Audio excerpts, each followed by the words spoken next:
So, who wants to say it with me? Blood for the blood god! Skulls for the skull throne! Sorry. I should have warned you headphones users. But, you know, we're now going to take a look at each of the 4 main Chaos God factions here. Which I believe they are doing it like this probably because they are planning on having more for these factions through DLC later on. Because at the moment, it looks like there's only 1 per Chaos God faction, which I imagine is going to definitely get more so later on.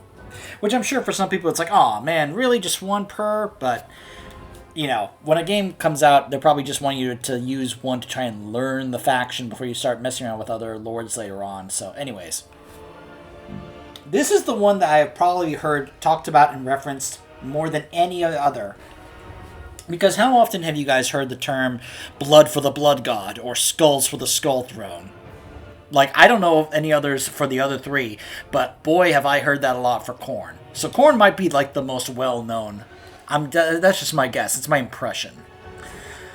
Khorne, the blood god, rages upon his brass throne, resting atop a mountain of skulls, built from the countless heads of the great champions his followers have slain over an immeasurable number of eons.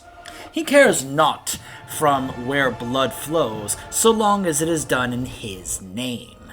It is not uncommon to see the warriors of Khorne fighting amongst themselves, battling to prove their skill in combat and rise higher in the eyes of their wrathful master. To follow Khorne is to embrace violence and destruction, and to pledge utter subservience to his cause. Khorne's most favored servants are gifted with immense powers.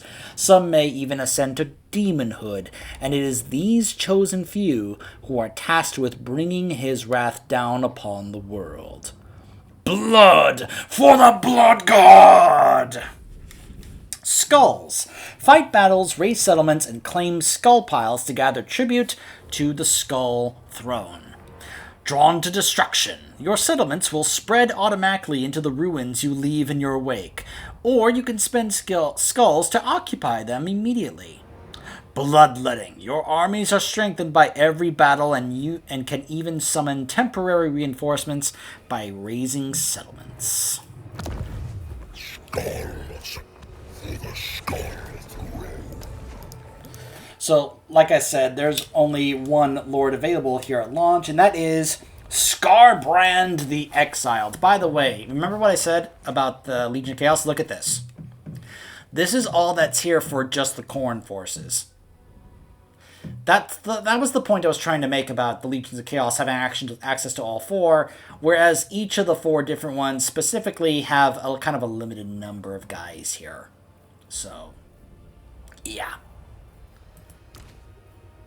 So, anyways. Skarbrand, also known as the Exiled One, was once the greatest of all Khorne's demons. Undone by his pride, he was banished from the service of the Blood God and cast from Khorne's domain. Forever tormented by his downfall, Skarbrand wanders the mortal and immortal realms, a restless fury that cannot be stopped. So this is interesting, and this is why I've heard someone say that Skarbrand may be the most fun and easiest campaign to play because of the style that he plays, which is one of the first things that it says here is armies replenish in foreign territory. His armies replenish themselves in foreign territory. I'm sorry, what? That sounds incredible. Wow. Diplomatic relations at -20 with other coronate factions. He wants nothing to do with them. Campaign movement range, plus 25% after raising a settlement. So, burn the world, basically. And he's going to get around a lot. It's kind of similar to the DLC for the Beastmen, the bull guy that was added recently. That's what it seems to be like. Like, go around, raise settlements in enemy territory, and you'll also replenish as well as get big movement speed. Lord effects: campaign movement range plus 35% after winning a battle. That is that is plus 60% movement range if you win a battle and raise a settlement. Wow!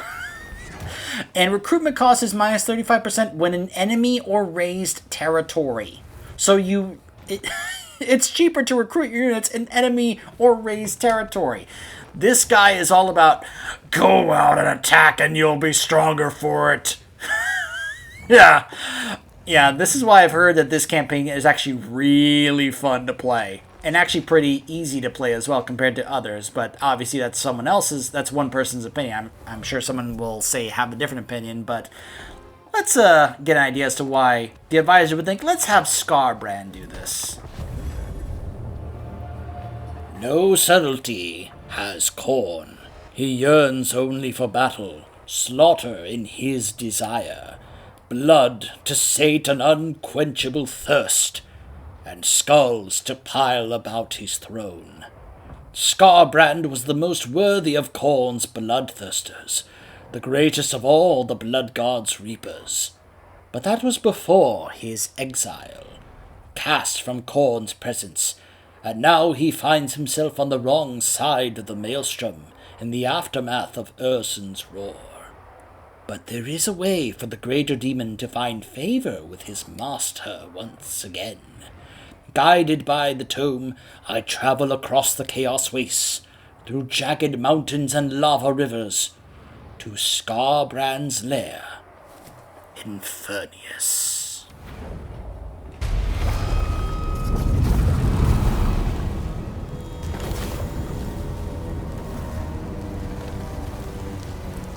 Jagged rocks and rivers of fire. Here I found the greatest of all bloodthirsters. Bones of all that walked or crawled littered his lair. Skarbrand, rage incarnate. I had but a moment to make my case. The time it took to sharpen his murderous blades. The demon had spent millennia harvesting skulls to earn the forgiveness of his master, the Chaos God, Khorne. The skull of Ursun would gain his favor. What do you know of Khorne's favor? Nothing, mighty Skarbrand. I am but a servant, ready to aid your slaughter. I can smell the magic on you, seer. I'll take your skull. Why take mine when you can have the skull of a god? Let me guide you through the maelstrom to where Belagor imprisons the bear. Take his skull. All I want is a drop of Ursun's blood. Keep your skull. Give me the bear. One skull for the throne. The rest are mine to collect.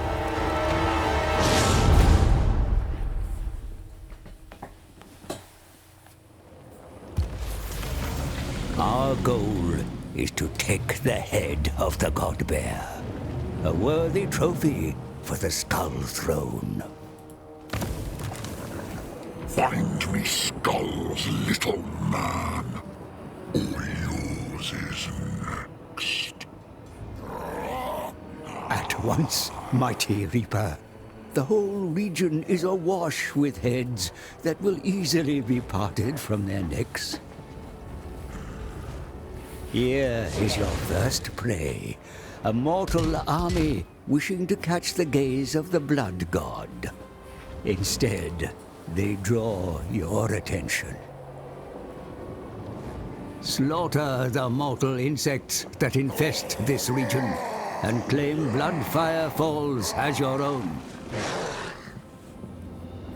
Further afield, you'll find plenty more enemies to rip asunder. The forces of hated Slaanesh cower at the monolith. Or perhaps seek out more of Khorne's disciples. Not to ally with, of course, but to kill.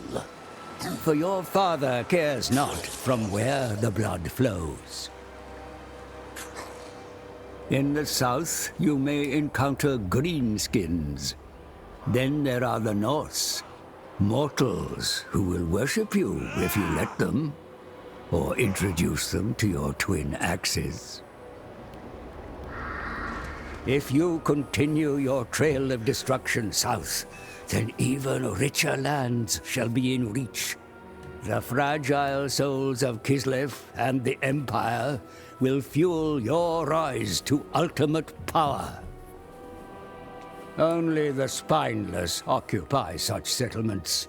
Followers of Khorne bring slaughter, razing everything until there is naught but blood-stained ruins. The more skulls you take, the easier it will be to enter the realm of chaos and seek the dying god. So, let the blood harvest begin.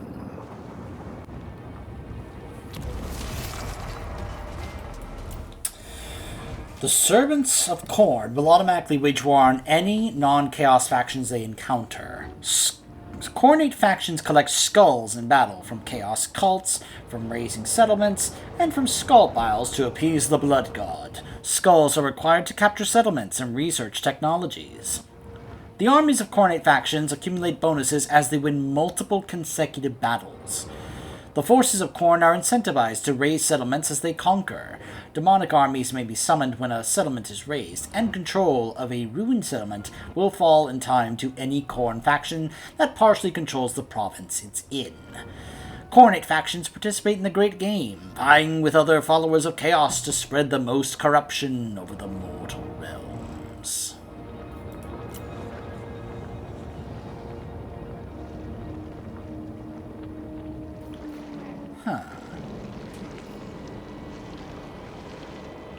Alright, so that's basically what I read for you guys earlier.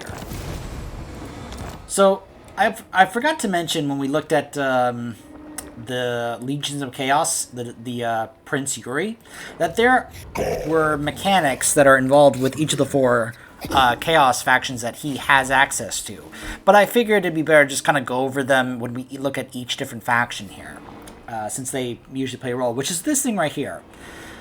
This is basically this is what I was referring to, like the bloodletting meter, which is, it encourages you to keep going with battles, just constant victories, because the more you do, the more you'll get. And this actually can play a role with the other lords of your armies, who can actually get upgraded, because Khorne will see that and be like, huh, okay, I like what you're doing, I'm going to make you stronger. And he'll actually transform them into something stronger. It's actually pretty nuts.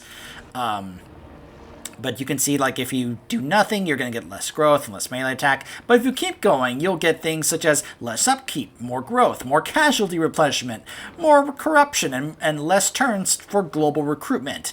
This is such a just go and attack and fight and win, just keep going, like, type of faction. It's just like, yep, if this is the faction where you wanted to be able to do that, then definitely go with Skarbrand. He's definitely one of those guys, like kind of like Scrag in that regard. So it becomes kind of interesting. I'm sure I'm gonna have to try and figure out, like, okay, which ones do I stick with in terms of, you know, settling, which ones do I raise? So we've got things such as Unholy Manifestations. Summons a small hostile army that will attack the army immediately. Campaign movement rage plus 50%. Skulls gained from kills plus 100%. So you can see, like, it requires a certain amount of skulls, it looks like 1,000, 2,000, 3,000, it looks like.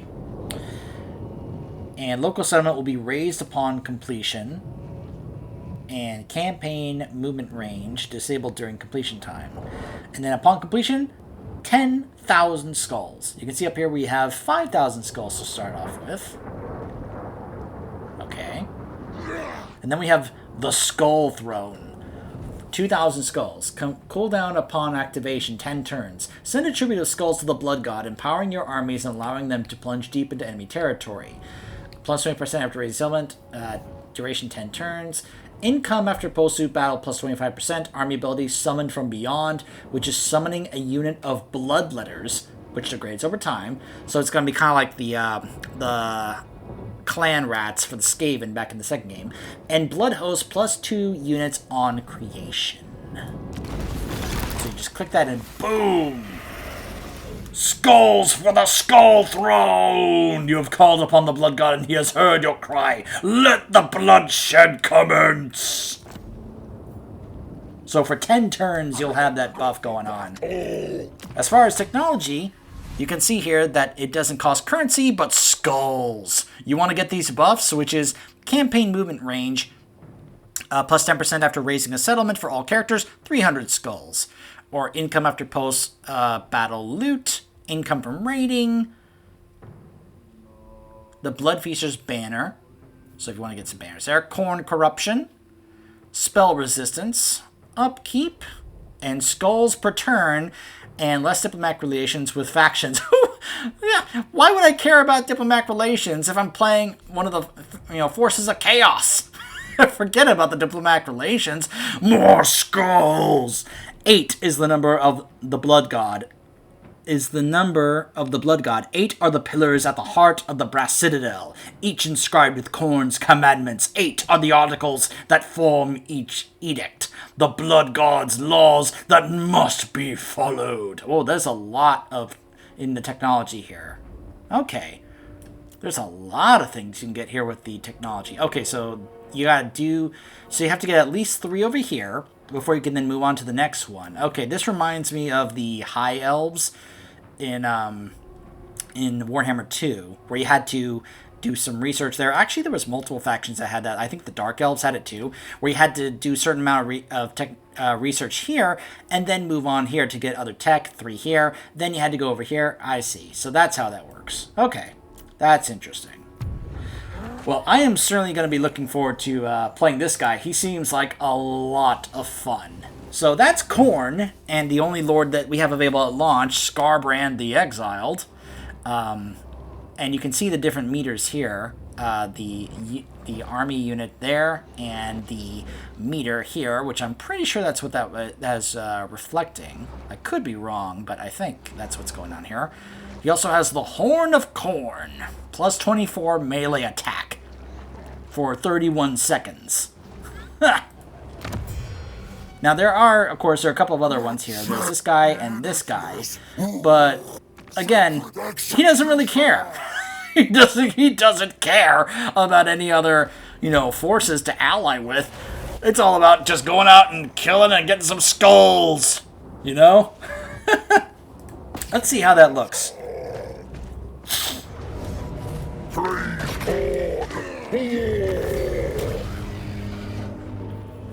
So when we beat enemies, we get 64 skulls there for this battle, along with favor and experience. We can also get even more skulls if we want by reaping the captives and claiming their skulls. Replenishment or favor? No, skulls! Oh man, you can just kind of embrace the role playing here, you know what I mean?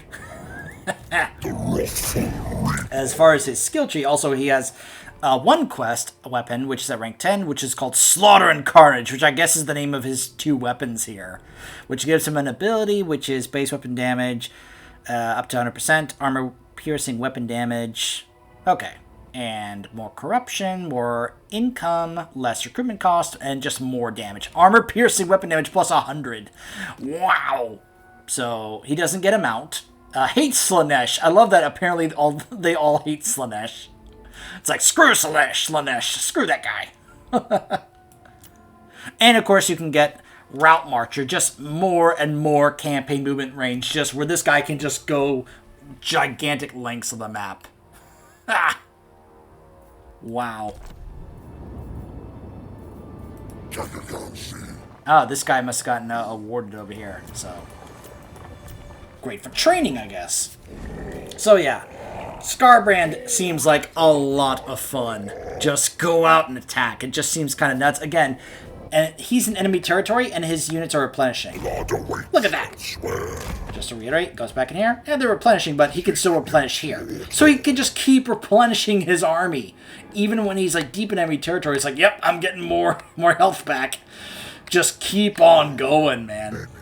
Wow. This is I can already tell this is going to be a fun campaign to play. I can't wait to play this. When we return, we'll be looking at another of the Chaos God factions. Stay tuned.